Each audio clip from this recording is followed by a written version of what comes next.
नमस्कार, बहुत स्वागत है आपका स्वदेश न्यूज में। मध्यकाल की खास चर्चा है, आप देख रहे हैं। मैं हूं आपके साथ साक्षी। डेस्टिनेशन कैबिनेट का नवाचार की बात आज करेंगे और बात विकास के लिए दृढ़ संकल्पित सरकार की करेंगे। दरअसल मुख्यमंत्री डॉक्टर मोहन यादव प्रदेश के विकास को गति देने के लिए कई तरह के नवाचार करते हुए आगे बढ़ रहे हैं। उनके नेतृत्व में मध्य प्रदेश सरकार ने डेस्टिनेशन कैबिनेट भी एक अनूठा प्रयोग किया है, जिसके माध्यम से शासन को सीधे जनता के बीच ले जाने की कवायद है। इसका मुख्य उद्देश्य राज्य के सर्वांगीण विकास के लिए महत्वपूर्ण निर्णय उन क्षेत्रों में जाकर लेना है जहां उनकी सबसे अधिक आवश्यकता है। मुख्यमंत्री का यह प्रयोग प्रशासनिक सुधार के साथ ही साथ जन विश्वास मजबूत करने की दिशा में भी अहम माना जा रहा है। राजधानी भोपाल से बाहर जाकर कैबिनेट बैठकों का आयोजन सरकार की फील्ड आधारित गवर्नेंस की सोच को दर्शाता है। इस नवाचार का मकसद क्षेत्रीय असंतुलन को कम करना, कृषि आधारित अवसर एवं निवेश और पर्यटन को बढ़ावा देना, उद्योग, शिक्षा और स्वास्थ्य से जुड़े प्रोजेक्ट्स को सीधे मौके पर मंजूरी देना है। डेस्टिनेशन कैबिनेट मॉडल के जरिए सरकार स्थानीय जनप्रतिनिधियों, अधिकारियों और हितधारकों के साथ सीधे संवाद कर रही है, ताकि विकास योजनाएं फाइलों से निकलकर जमीन पर उतरे। मध्य प्रदेश की राजनीति और प्रशासन में विकास को जमीनी स्तर पर पहुंचाने के लिए मुख्यमंत्री डॉक्टर मोहन यादव की सरकार ने डेस्टिनेशन कैबिनेट की नई पहल को प्रभावी रणनीति के रूप में आगे बढ़ाया है। सरकार का स्पष्ट संदेश है कि अब फैसले केवल राजधानी तक सीमित नहीं रहेंगे, बल्कि सीधे जिलों और क्षेत्रों से जुड़े मुद्दों पर मौके पर ही समाधान होगा।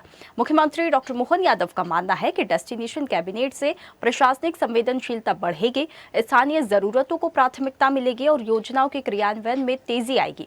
कुल मिलाकर मोहन सरकार का डेस्टिनेशन कैबिनेट मॉडल विकास, निवेश और स्थानीय समस्याओं के त्वरित समाधान का नया रूट मैप बनता नजर आ रहा है और यही वजह है कि इसे प्रदेश की प्रशासनिक व्यवस्था में एक बड़े नवाचार के तौर पर देखा जा रहा है। मुख्यमंत्री डॉक्टर मोहन यादव ने घोषणा की है कि कृषक कल्याण वर्ष 2026 के दौरान राज्य के सभी अंचलों में डेस्टिनेशन कैबिनेट की बैठकें आयोजित की जाएंगी।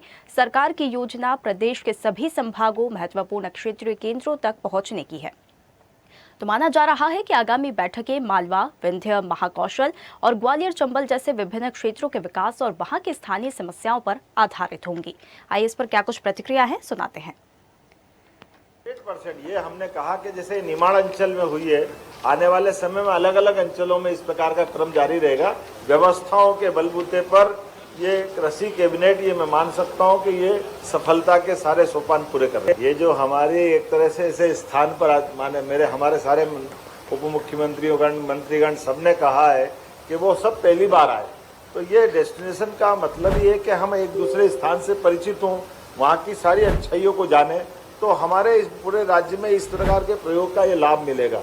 तो एक एक करके ये इससे सारे क्षेत्र में सब चीज़ों की जानकारी आए और जब ये आते हैं तो स्वाभाविक रूप से पर्यटन भी बढ़ेगा, पर्यटन के साथ व्यापारिक गतिविधि भी बढ़ेगी। कि हम समग्र क्षेत्र में सभी वर्गों को साथ लेकर के आगे बढ़ना चाहते हैं। इसमें हमारे अनुसूचित जाति, जनजाति, ओबीसी, सामान्य वर्ग सबके साथ, सब समाज को लिए साथ आगे बढ़ते जाते। 1% तो देखिए, डेस्टिनेशन कैबिनेट का नवाचार है, विकास के लिए दृढ़ संकल्पित सरकार है। मुख्यमंत्री मोहन यादव सरकार का मानना है कि डेस्टिनेशन कैबिनेट से प्रशासनिक संवेदनशीलता बढ़ेगी, स्थानीय जरूरतों को प्राथमिकता मिलेगी और योजनाओं के क्रियान्वयन में तेजी आएगी। इस पर आज हम खास चर्चा करेंगे। हमारे साथ कुछ मेहमान जुड़ गए हैं। वरिष्ठ पत्रकार रमेश शर्मा हमारे साथ इस खास चर्चा में जुड़ गए हैं। बहुत स्वागत है रमेश जी आपका हमारे साथ जुड़ने के लिए। क्या शाइनी हमारे साथ कुछ ही देर में जुड़ेंगे, वरिष्ठ पत्रकार है। रमेश जी, चर्चा की शुरुआत आप ही से करेंगे। डेस्टिनेशन कैबिनेट की जो पहल है, ये जो शुरू हुई है, इससे प्रशासनिक संवेदनशीलता बढ़ेगी, योजनाओं के क्रियान्वयन में तेजी आएगी, मोहन सरकार का ये मानना है। डेस्टिनेशन कैबिनेट को आप किस तरह से देखते हैं, सबसे पहले ये बताइए, और क्या कुछ डेस्टिनेशन कैबिनेट में क्या है, किस तरह से होता है, क्या लाभ है, कैसे फायदा मिलेगा, किस तरह से अलग है ये डेस्टिनेशन कैबिनेट? मोटे तौर पर जिस तरीके से जीवन की यात्रा चलती है, व्यक्ति आगे बढ़ता है, कई नए अनुभव आते हैं और कुछ नयापन भी आता है। तो ठीक उसी प्रकार मध्य प्रदेश सरकार ने ये निर्णय लिया है डेस्टिनेशन कैबिनेट का। इसमें 3-4 नवाचार है। एक सबसे बड़ा तो यही है कि इस तरह की कैबिनेट अब मध्य प्रदेश के विभिन्न स्थानों में होगी और वहां पर खास तौर से जो आदिवासी क्षेत्र है, पिछड़े हुए क्षेत्र है, उनको स्थान के चयन में प्राथमिकता देगी। दूसरा उन्होंने जो निर्णय लिया है, जिसका कि डेस्टिनेशन जो वास्तविक अर्थ है उसको सार्थक हो सके, दूसरा जो उन्होंने निर्णय लिया है कि कैबिनेट की बैठक में केवल जो प्रशासनिक निर्णय होते हैं, प्रशासनिक कामकाज होते हैं, केवल वही नहीं निपटाए जाएंगे, बल्कि जिस क्षेत्र में ये कैबिनेट की बैठक हो रही है उस क्षेत्र की प्राथमिकताएं क्या है, महत्ता उसकी क्या है, उसकी जरूरतें क्या है, और किस मामले में वो क्षेत्र पिछड़ा हुआ है और उसकी विशेषताएं क्या है, इन सब का भी उस पर आकलन होगा। और स्वाभाविक रूप से उस क्षेत्र विशेष के लिए अगर कोई योजना बनाई जा सकती है तो वो किस प्रकार की योजना हो सकती है। एक उन्होंने ये बिल्कुल नवाचार है और ये मैं समझता हूं इससे विकास की गति बढ़ेगी। और इसके साथ साथ उन्होंने एक निर्णय और लिया, उन्होंने कहा कि जो निर्णय लिए जाएंगे, जो नीति बनाई जाएगी, लक्ष्य जो निर्धारित किए जाएंगे, उस लक्ष्य की पूर्ति के लिए कितना काम हो रहा है, उसके लिए एक अलग से उन्होंने कहा कि इसके लिए ग्रुप बनेगा और वो इन क्षेत्रों की समीक्षा भी करेगा कि केवल निर्णय लेकर के सरकार के चले जाने से काम नहीं, बल्कि उन निर्णयों के क्रियान्वयन की जो स्थिति है उस क्रियान्वयन पर भी इसमें विचार होगा। मैं समझता हूँ ये नवाचार है और इससे जो 3-4 अतिरिक्त लाभ होंगे उसमें कई बार प्रशासनिक निर्णय के साथ साथ जब हम कभी उस क्षेत्र की जन भागीदारी करते हैं और सहभागिता करते हैं तो उससे जो सामाजिक संगठन होते हैं और प्रमुख जन होते हैं उन सब में भी जागृति आती है। उस जागृति आकर के वो मंत्रियों से भी मिलते हैं और अपनी बात रखते हैं, तो कहीं ना कहीं जो तादात्म्य होता है सरकार का और समाज का वो इस तरीके से डेस्टिनेशन कैबिनेट से बढ़ेगा।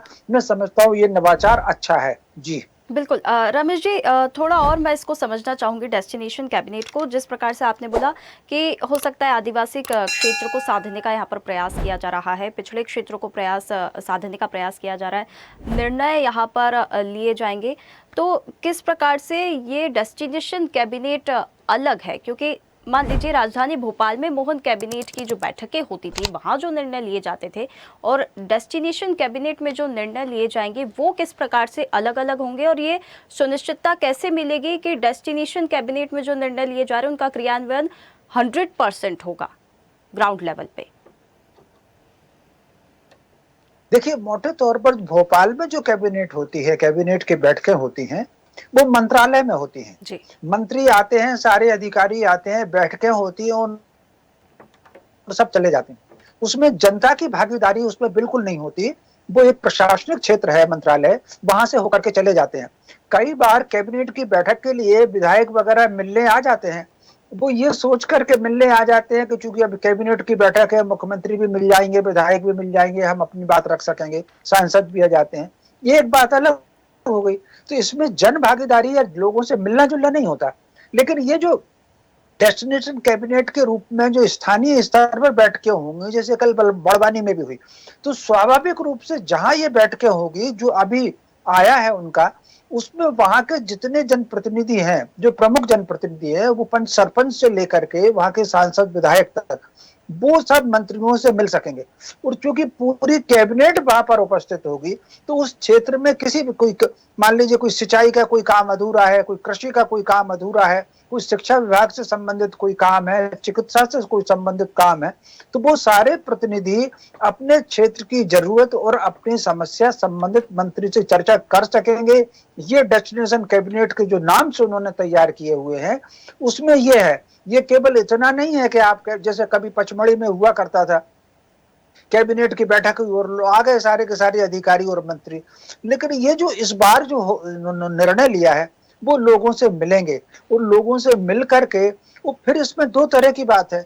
एक तो वो खुद सरकार भी अपनी एक टास्क फोर्स ऐसा बना रही है कि उन्होंने किसी कैबिनेट में अगर कोई निर्णय लिया है तो उस निर्णय का क्रियान्वयन समय सीमा पे हो रहा है कि नहीं हो रहा, और अगर हो रहा है तो नहीं हो रहा है तो उसके कारण क्या है, टास्क फोर्स बनाया हुआ है।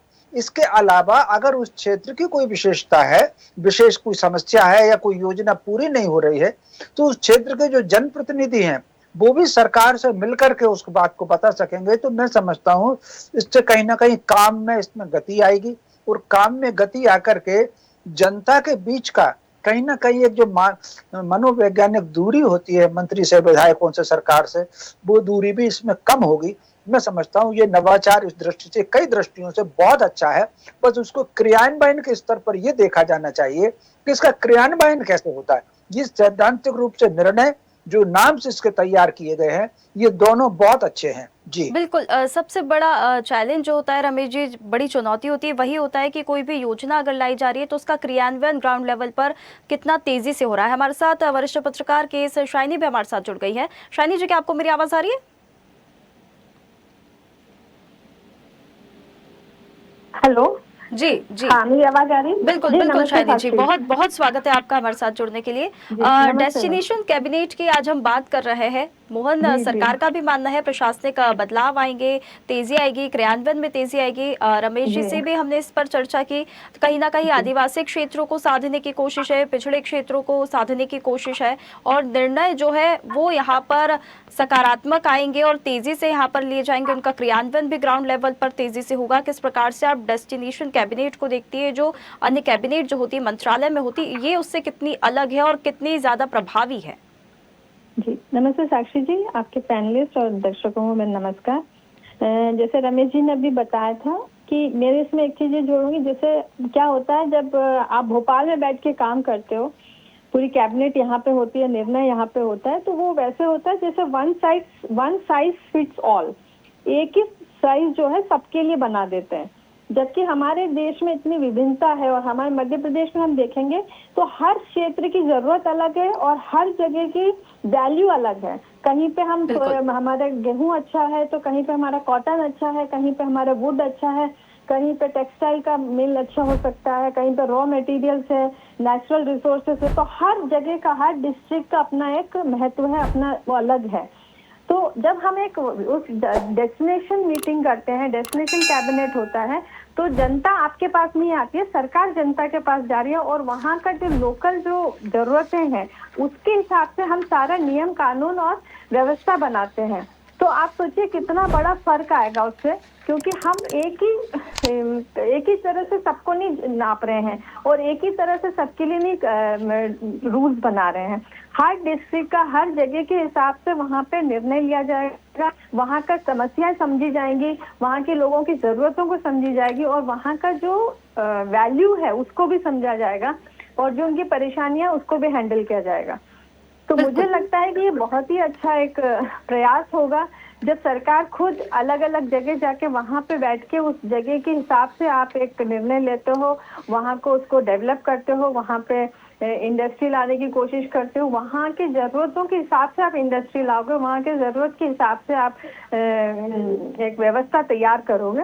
तो निश्चित तौर पे वो सरकार के लिए, प्रदेश के लिए और वहाँ के लोगों के लिए भी एक बहुत ही सकारात्मक वो होगा। बिल्कुल शाइनी जी, कम्युनिकेशन के लैंग्वेज में अगर हम देखें तो ये जो नवाचार हो रहा है वो टू वे कम्युनिकेशन हो सकता है, क्योंकि जैसे रमेश जी ने भी बताया कि अलग अलग जिलों में जाके जब कैबिनेट की बैठक होगी तो वहां पर सरपंच होंगे, जनप्रतिनिधि होंगे, स्थानीय जो नेता होंगे, उनसे भी मुलाकात होगी, उनसे समस्याओं को जाना जाएगा। अगर हम बात करें तो 2024 में देखिए जबलपुर में भेड़ाघाट में ये बैठक हुई, दमोह में बैठक हो चुकी है, 2025 में खरगोन में हो चुकी है, अभी 2 मार्च को कल यानी बड़वानी में मोहन सरकार की कैबिनेट की बैठक हुई है। तो इससे पहले जो बैठकें हुई है उनके क्रियान्वयन को लेकर अगर हम बात की जाए, जो निर्णय लिए गए हैं उनके क्रियान्वयन में कितनी तेजी आई है, कैसे देखते हैं? क्योंकि डेस्टिनेशन कैबिनेट को जो बोल रहे हैं संवेदनशीलता बढ़ेगी, स्थानीय जरूरतों को पूरा किया जाएगा, क्या अब तक जो बैठक हुई है उनमें जो निर्णय लिए गए हैं उनका प्रभाव पड़ा है तेजी से?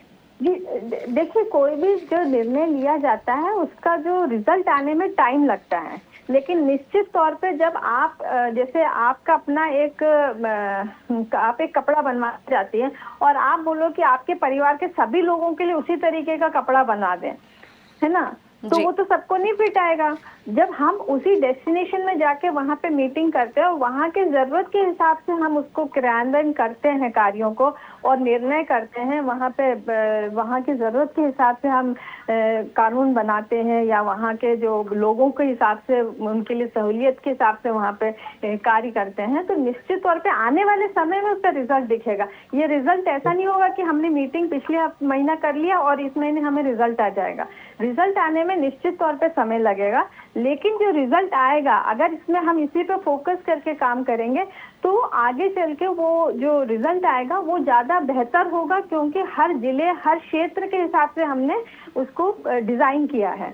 तो वो डिजाइनिंग जो है पूरे प्रदेश के लिए एक ही डिजाइन नहीं बनाते हुए हम एक एक जिला और क्षेत्र के हिसाब से हम डिजाइन बना रहे हैं। बिल्कुल। तो जी जी जी जी। रमेश जी, देखिए एक और चीज यहाँ पर मुख्यमंत्री की जो पहल है, कृषक कल्याण वर्ष 2026 को यहाँ पर घोषित किया गया है, तो कहीं ना कहीं हम ये देखें आदिवासी पिछड़े क्षेत्रों को साधने की तो कोशिश कर ही रहे हैं, अब विकास से जो किसान है हमारे, उनको भी जोड़ने का यहाँ पर प्रयास जो है वो नजर आ रहा है मोदी सरकार का। देखिए, मोटे तौर पर एक बात समझ लीजिए, समय चाहे कैसे ही हो, रूप बदलता है, नाम बदलते हैं, लेकिन विकास के दो आधार होते हैं। एक आधार होता है कृषि और दूसरा आधार होता है उद्योग। तो मोटे तौर पर मध्य प्रदेश सरकार ने जो पहला वर्ष है वो कृषि वर्ष, उद्योग वर्ष के रूप में मनाया ताकि इंडस्ट्री खड़ी हो, और दूसरा जो वर्ष उन्होंने मनाया वो कृषि के रूप में बनाया। एक बहुत अच्छा निर्णय मुझे लगा इसमें कि यदि वो पहला वर्ष कृषि के रूप में बनाते तो कृषि उत्पाद को कहाँ खपाते। उन्होंने पहले इंडस्ट्री को बेस किया ताकि कृषि के आधार पर कोई उत्पादन हो रहा है तो वो उसका आधार पर उद्योग पहले से खड़ा हुआ है, उसका खरीदार पहले से खड़ा हुआ है। तो मोटे तौर पर विकास की नींव में कहीं ना कहीं कृषि है, खनिज है, फल है, ये जो उत्पाद हमारा है ये विकास की नींव है। तो उन्होंने जो कहा हुआ है कि हम कृषि वर्ष के रूप में बनाएंगे, तो इसका उद्देश्य केवल इतना है कि यदि मोदी जी ने कहा है कि 2047 तक भारत विश्व की सबसे बड़ी शक्ति होगा और समृद्ध भी होगा, उसके लिए बहुत आवश्यक है कि सारे के सारे प्रांत उसमें सहभागी हों। मोटे तौर पर चूंकि प्रजातंत्र में, गणतांत्रिक व्यवस्था में राज्य उसकी प्रथम इकाइयां होते हैं। यदि राज्य समृद्ध होंगे तभी राष्ट्र समृद्ध होगा। तो कृषि के आधार पर मध्य प्रदेश की धरती, जैसा कि साइनी जी ने भी कहा, ये विविधता से भरी है, और ये विविधता कोई साधारण विविधता नहीं है, ये विविधता विशेषताओं वाली विविधता है। जैसे मान लीजिए हमारे यहाँ शरबती गेहूं है, पूरी दुनिया में जाना जाता है, बासमती हमारे यहाँ की है, हमारे यहाँ की तुअर दाल है नर्मदा बेल्ट की, या मालवा का हमारा कपास है, या मान लीजिए सरसों है हमारी मध्य भारत क्षेत्र की, इसकी डिमांड अंतरराष्ट्रीय स्तर पर है। तो जैसे ही अगर कृषि विकास के रूप में ये सारे उत्पाद जब हमारे बढ़ेंगे तो स्वाभाविक रूप से इनके आधार पर इंडस्ट्री चलेगी और इनके निर्यात से हमको पैसा भी आएगा, तो समृद्धि भी आएगी। समृद्धि आएगी, ये राज्य की भी समृद्धि होगी और किसान की भी समृद्धि होगी। और ये जो इन्होंने अभी कैबिनेट की बैठकें अलग अलग स्थानों में की हैं, आपने खुद भी देखा होगा, आप दिखा भी रहे हैं कि जैसे मान लीजिए उन्होंने सारे पिछड़े क्षेत्रों में जाकर के वो कैबिनेट की हैं, दमोह में जैसे जाकर के की है, खजुराहो में जाकर के की है, ग्वालियर जाकर के की है। इसी तरीके से उन्होंने वो जो निवेश की समिट की है, इन्वेस्टर्स जो मीट की है, वो भी उन्होंने पिछड़े क्षेत्रों में जाकर के की है। तो मैं समझता हूँ ये एक नवाचार है, और नवाचार से कहीं ना कहीं लाभ पूरे प्रदेश को होगा। एक बात और मैं जोड़ना चाहता हूँ, निर्णय के क्रियान्वयन का देखेंगे तो वो दो चीजों पर निर्भर करता है। एक तो प्रशासनिक तंत्र की सक्रियता, निर्णय सरकार ले सकती है, लेकिन उस निर्णय के क्रियान्वयन का जो काम होता है वो प्रशासन तंत्र के हाथ में होता है। और स्वाभाविक रूप से जनता की जागरूकता कैसी है, ये दो चीज जो है ये किसी भी निर्णय को सार्थक बनाते हैं। तो ये जो डेस्टिनेशन कैबिनेट जब अलग अलग स्थानों में जाएगी तो इसमें प्रशासन भी सक्रिय होगा और कहीं ना कहीं जनता भी इसमें जागरूक बनेगी। निर्णयों की जो गति होगी क्रियान्वयन की, उसमें तेजी में आएगी। जी बिल्कुल बिल्कुल। शाइनी जी, जिस प्रकार से रमेश जी ने बात कही है, वाकई में प्रशासनिक तंत्र, इस प्रकार की कैबिनेट जो बैठक होंगी, डेस्टिनेशन कैबिनेट की जो बैठकें होती है, जनता भी जागरूक होती है, जनप्रतिनिधियों को भी मिलने का मौका मिलता है, अपनी समस्याओं को सामने रखने का मौका मिलता है। और मॉडल ये जो लेकर आई है मोदी सरकार, ये आने वाले समय में अन्य राज्यों के लिए भी उदाहरण बन सकता है। बिल्कुल साक्षी जी, ये जो है ये बहुत ही सार्थक प्रयास होगा। और ये जैसे अभी रमेश जी ने भी कहा कि आप जो पंचायत, सरपंच, हर लेवल के जो लोग हैं उनका डायरेक्ट संपर्क होता है सरकार के साथ। जब कैबिनेट मीटिंग होता है, जो ब्यूरोक्रेट्स हैं, जो अधिकारी है, एडमिनिस्ट्रेटिव ऑफिसर्स हैं, वो वहां जाके जब काम करते हैं तो लोकल समस्याओं को समझना आसान होता है, और जो लोकल लोग हैं उनको अपने बात रखने का भी एक मौका मिलता है। जब वो भोपाल में होते हैं तो ना वो यहाँ पे एक ब्रिज जो है ना, जो गैप हो जाता है, जी। तो ये ब्रिज बन जाता है जब आप वहाँ लोकल लेवल पे जाके काम करते हो।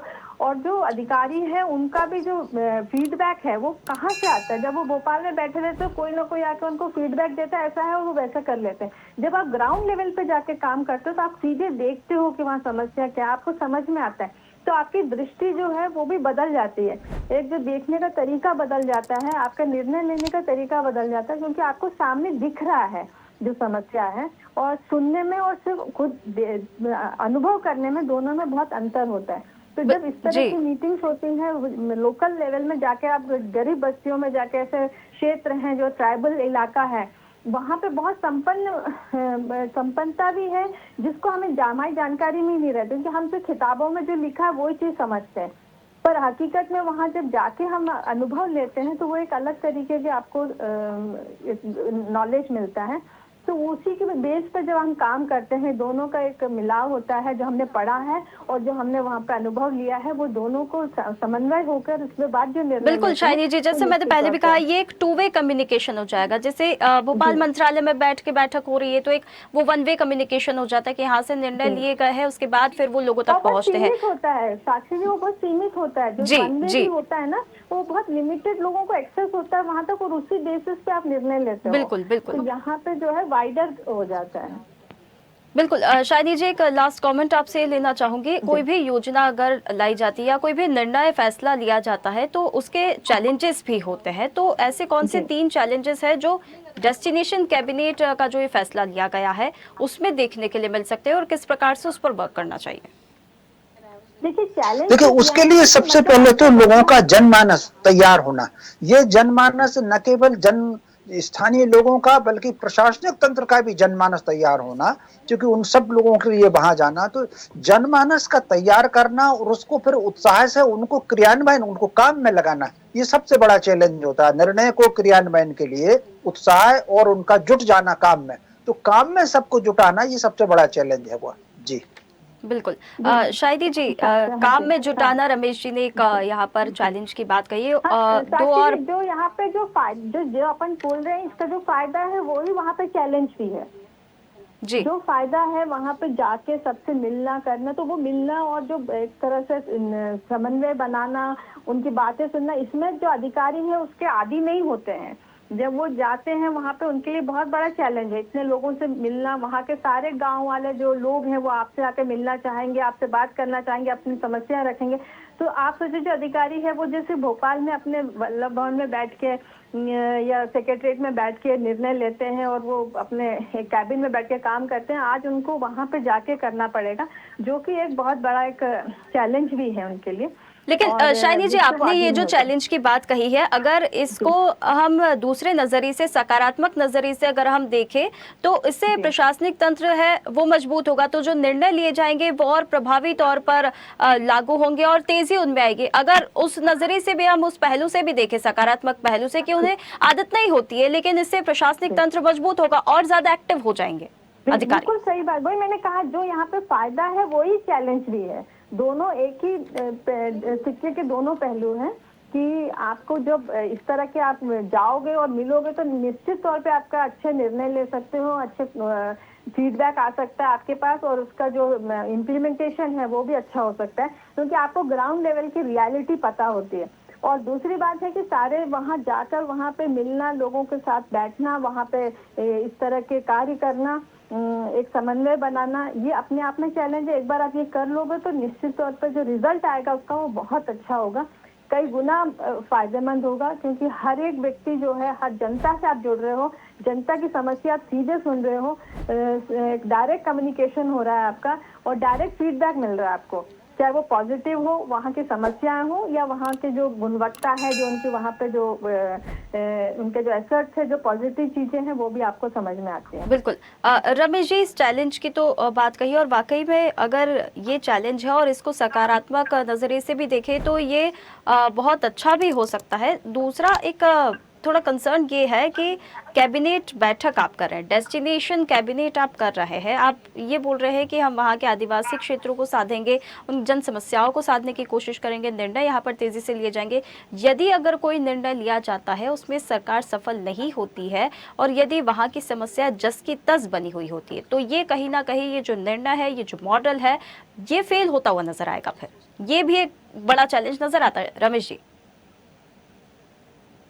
नहीं, निश्चित रूप से ये बात सही है कि निर्णय अगर ये ले रहे हैं, कोई लोगों से बातचीत कर रहे हैं, बातचीत करके उस आधार पर उन्होंने निर्णय लिया या कोई नई योजना लागू की और उसके अगर रिजल्ट ठीक से नहीं आए तो स्वाभाविक रूप से कई वक्त जिस अपेक्षा के साथ हम काम करते हैं उससे दुगना नुकसान होता है और उसमें कहीं ना कहीं अलोकप्रियता भी बढ़ती है। ये सबसे बड़ा चैलेंज है। इसके लिए बहुत आवश्यक है जो स्थानीय जनप्रतिनिधि हैं उनका जागरूक होना, उस योजनाओं को समझना, उस योजनाओं को क्रियान्वयन करने वाला तंत्र कौन सा है, उस तंत्र के बीच में, योजना के बीच में और हितग्राही के बीच में। बिल्कुल रमेश जी, देखिए ये एक चैलेंज तो है ही, लेकिन अगर उन चैलेंजेस पे भी अगर हम काम किया जाए तो ये जो मॉडल है वो वाकई में बहुत ही प्रभावी होगा। बहुत धन्यवाद आप दोनों मेहमानों का हमारे साथ जुड़ने के लिए। तो देखिए, डेस्टिनेशन कैबिनेट का ये नवाचार है, इसके चैलेंजेस पर भी बात की है। जो चैलेंजेस है उन चैलेंजेस पर भी अगर वर्क किया जाए तो ये रोड मैप अन्य राज्यों के लिए भी बहुत अच्छा उदाहरण बन सकता है और हमारे प्रदेश के लिए ये निर्णय बहुत ही ज़्यादा सकारात्मक और प्रभावी होगा। तो मध्यकाल की इस खास चर्चा में इतना ही। आप देखते रहिए स्वदेश न्यूज़, सबसे पहले देश। ताज़ा खबरों के लिए लाइक, फॉलो और यूट्यूब पर सब्सक्राइब कर बेल आइकन दबाएं। साथ ही हर अपडेट के लिए विजिट करें swedeshlive.com।